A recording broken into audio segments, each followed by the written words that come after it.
Long before there was wine derived by grapes, there was wine derived by honey, otherwise known as honey wine or mead.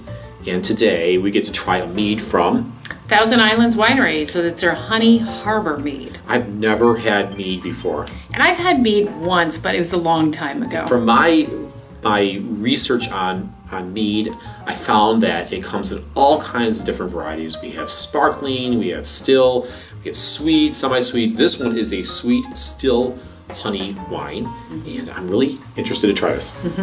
I think what is unique is that it's very similar to grape wine, is that there's just so many different permutations of it. So they can add spices, they can add fruit, they can add different types of grains, different types of yeast. There's just a ton of different things that mead can do, and it goes back thousands of years. To many different continents too. I mean, even like Africa and I think China, India. It doesn't have a lot of color to it, does it? Well, there aren't a lot of other things added to it. It's just water, honey, and yeast. Yeah, there's no tan, there's no like skins. Right. To make color. Fruit, I think the Norsemen will combine hibiscus to make it more of a blood mead. So right off the bat, I can definitely tell it's honey. I mean, it smells like honey, right? There's some permutations of maybe some clove. I get some citrus in there too. Yeah.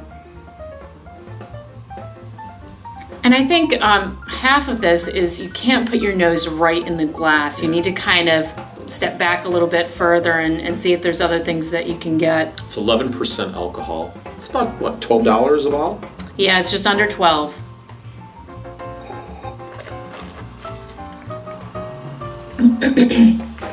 So, having not really a great appreciation for mead and thinking about it similar to grape wine, it's very light in body. There's a lot of citrus. Certainly you get the honey in there too. It's very smooth. I get a little bit of a tartness. I wonder if maybe that is the yeast strain. I get a little bit of that. I mean, it's not as sweet as I thought it would be. And one thing I really like to know is what the residual sugar is for this, because compared to, say, like a sweet Riesling, I think this is actually on the lighter side of what we would consider a sweet Riesling. I think it's that's a very comparable style wine. You know, the Rieslings are very light. This is very light. It's comparable like that. It's a good comparison.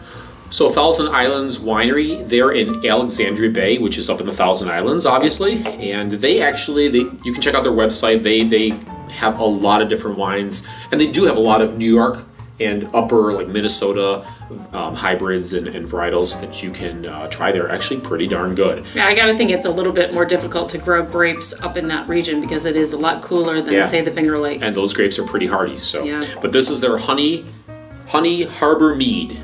And if you've never tried mead, you ought to try it at least once just to test, to try it yourself and say you've had it. I'm glad I did. Same here. I'd like to try some other ones. Well, thanks for watching our video. I'm David. And I'm Leah. Thanks for joining us on Wine Forecaster.